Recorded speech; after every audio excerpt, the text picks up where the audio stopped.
everybody, welcome to Wastegate Check Garage. Today we're going to be looking a little bit closer at the turbo truck. I got a few comments, people asking, they wanted to see a little closer up of the exhaust manifold and the turbo and how I mounted it and everything like that. I'll probably do a little bit of talking about what specific parts I used, where I ordered them from, and just getting a few more details. I haven't really done that yet, but a few people asked for it, so here it is.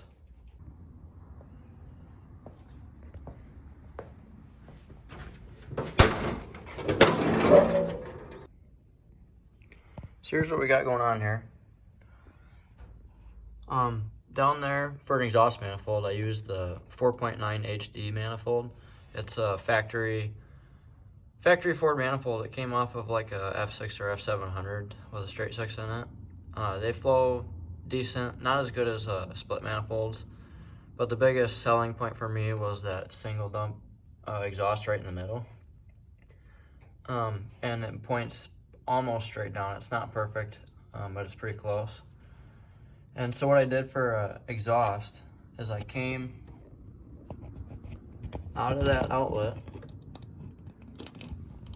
straight down, and then made a J-pipe under the motor mount, back up in front to my T4 flange, and that's where the turbo is mounted.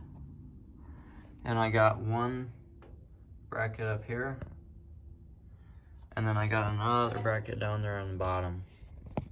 You can't really see it, but this is just a custom 90. I had a buddy, I don't do much aluminum welding, so I had a buddy weld up this blow-off valve flange, and I had some beads run on the end because I kept blowing the boots off. I haven't had that issue lately, especially since I'm only running 8 PSI now. At one point I had this up to 16 PSI, but I didn't feel comfortable there. I like to be able to just put my foot to the floor and not worry about the boost number. So right now I got 8 pounds wastegate spring in it, and it seems to be happy there. It doesn't have any boost creep or any issues like that. The exhaust coming out of the manifold is 2.5 inch. This is all regular mild steel. I didn't do any stainless, but I used all mandrel bends and pie cuts and welded it all together. I MIG welded everything. I am going to take this intake manifold off. There's a heat riser on this exhaust manifold, and I'm going to take that intake manifold off and try to put a block off plate in there because the intake manifold is getting really hot, and I figure I can gain some horsepower if I can cool that intake manifold down. I mentioned this in another video, I'll go over it again. The valve train is pretty much a stock replacement comp spring with 60 thousandths shims under them, and I'm using Chevy 292 rocker arms. They take your rocker ratio from 1.6 to 1.7 or 1.75 or something like that. I think it takes the stock 400 lift you get from your stock cam, which is what's in this. It takes your stock lift from 400 to 425, but it keeps the duration and everything the same. I'm debating throwing a comp cam in it this winter yet, or this spring. I'm not sure if I'm going to do it or not. I just haven't made up my mind. I'm not sure if I'm going to have time. This alternator used to be where the turbo is. It's a Ford Taurus alternator. I had a local alternator guy convert it for me. He put a V-pulley on it for me, and he converted it to one wire. It's 135 amp, I believe. It's been great. No complaints there. It always charges 14.6 volts. It just does what it needs to do. The battery's always up. Here's my distributor. It's a HEI distributor off of eBay. I think it's CRT Performance or something like that. Yep. I took the module out, the GM module out.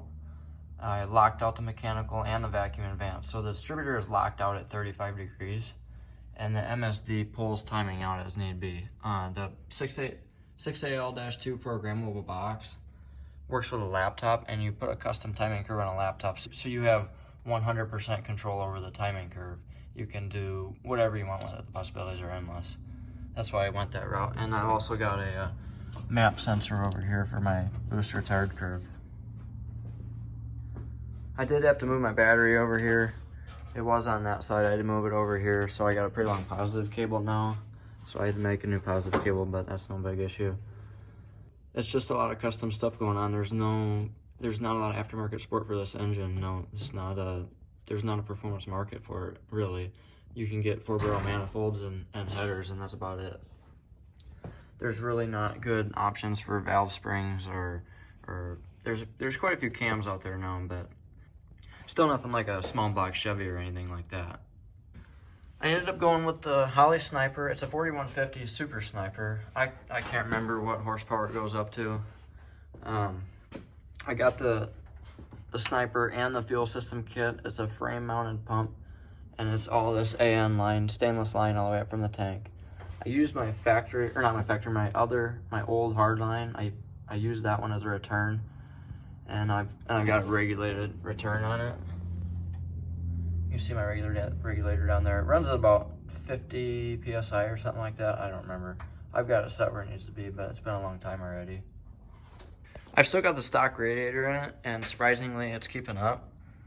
I've got 2 electric 12-inch ball fans, and I had to go to electric because my air cleaner, or my turbo inlet, was pretty close to the radiator, and the stock mechanical fan came to about there. So it wasn't going to work out. So I got rid of the mechanical fan, put electric fans on there. They come on, they're controlled by the Sniper, so it's I don't have to do anything. They just come on at 195 degrees or 200 or whatever, and it stays cool. They're turned off going down the highway most of the time. If I get stuck in traffic, they'll both come on. When I'm towing, they might come on. If I'm pulling a big hill, they'll come on. Pretty well automated at this point. I haven't messed with the fans pretty much since I built this. So this is actually an Offenhauser C-Series intake. It's a single plane, I believe, and that came off of eBay. That exhaust manifold came off eBay. This came from Summit Racing. This blow-off valve is a teal blow-off valve. I believe I ordered that on eBay.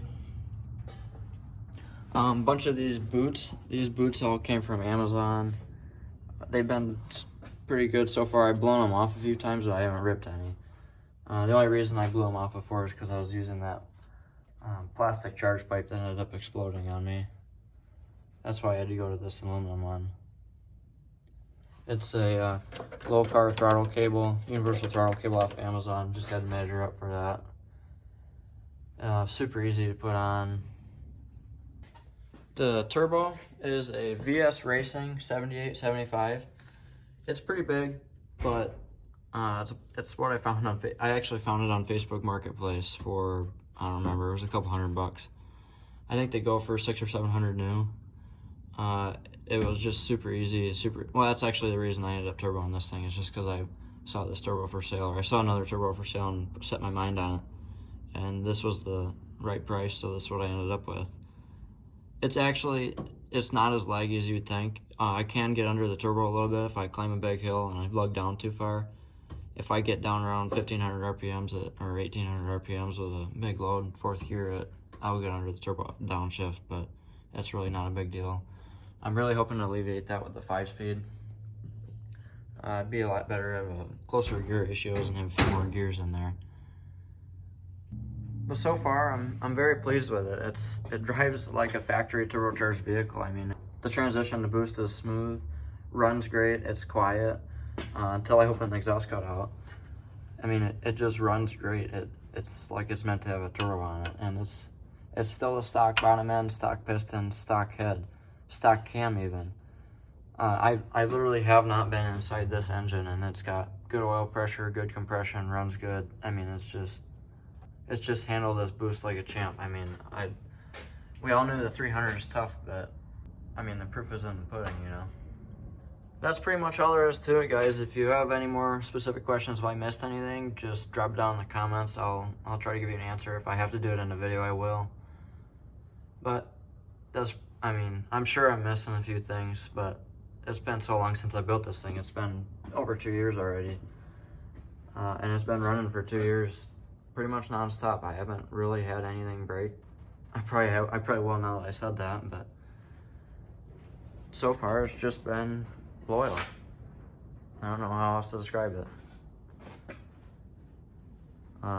hopefully the weather clears up in the next couple months. I can get it back on the road, have a 5-speed in it, and just keep on driving it. I got about 2,400, 2,500 miles on it now, and they've just been great, trouble-free miles. Hopefully the weather clears up soon and I can get back out and start pounding pavement again.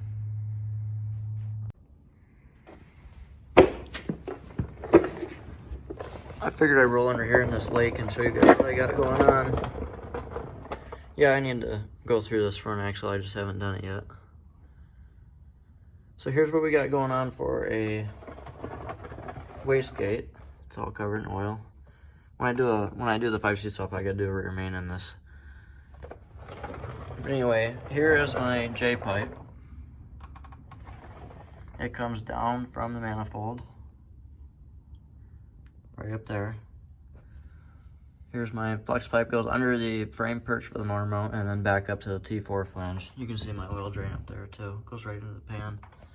And I came right off of this elbow right here. I believe this is 1 3/4 pipe going to my wastegate, my 8-pound spring in there, so I don't have a boost controller or anything like that.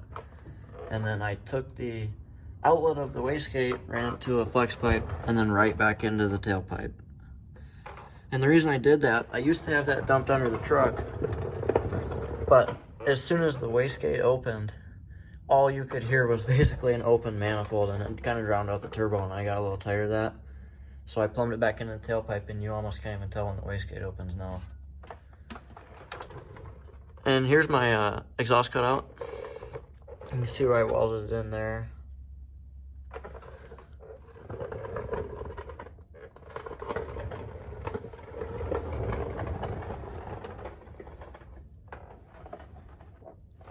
And I've actually got a V-band up here. And I made my exhaust clamps removable. They're out of muffler clamps with hangers welded on them. And I did that the whole way back with all the hangers. And this is all custom made by me, by the way. So I made this whole entire tailpipe, and even the downpipe and everything is all 100% removable. And I've had them out multiple times, like when I put that cutout in, when I put the muffler in, put the tailpipe right where I wanted it, everything. I've had this exhaust out quite a few times. When I had to reroute this in, I had everything out. But that's pretty much all there is to it. I figured I'd roll under here and show you guys how much this thing leaks oil. Most of this oil is actually coming from the fuel pump block-off plate, so I got to redo that one when I have everything apart this winter. I just haven't got around to it yet. But it does leak pretty bad, but you don't have to worry about that. Oh yeah, I also should show you guys my Super Duty leaf springs. These are stock leaf springs, front leaf springs out of a 99 to 04 F250. I got custom Shackles. They're from Left Eye Blind Racing Fabrication. They don't make them anymore. They had one laying on the shelf, and I messaged them, asked them if they did, and they said they had one out, and they sent it to me. And so I got one of the last ones in existence. If you want to do it, you'll have to make your own shackles, unfortunately. I had some new U-bolts bent up, just threw these springs in real quick.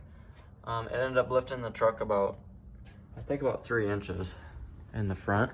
This thing had a pretty good rake to it before, and it sits really level now. I've been wanting to do that for a long time. I finally got around to it. I'm actually going to add airbags in the rear for towing. I probably should, I thought about replacing the leaf springs or having some overloads bent up, but I really don't want this thing to ride stiff, so I figured I'd just throw some airbags on it so I can air it up. For how often I pull trailers, it's really not necessary to have some heavy leaf springs back there. I'd rather have the thing ride smooth. And actually right now it rides pretty good. It rides better than my dually anyway. That's gonna do it for today's video. If you guys want to see more or hear more about this truck, just let me know in the comments, drop a like. I'm just gonna keep making videos. As long as this truck's running, I guess I'll just keep making videos on it. Till next time, this has been Wasted Paycheck Garage.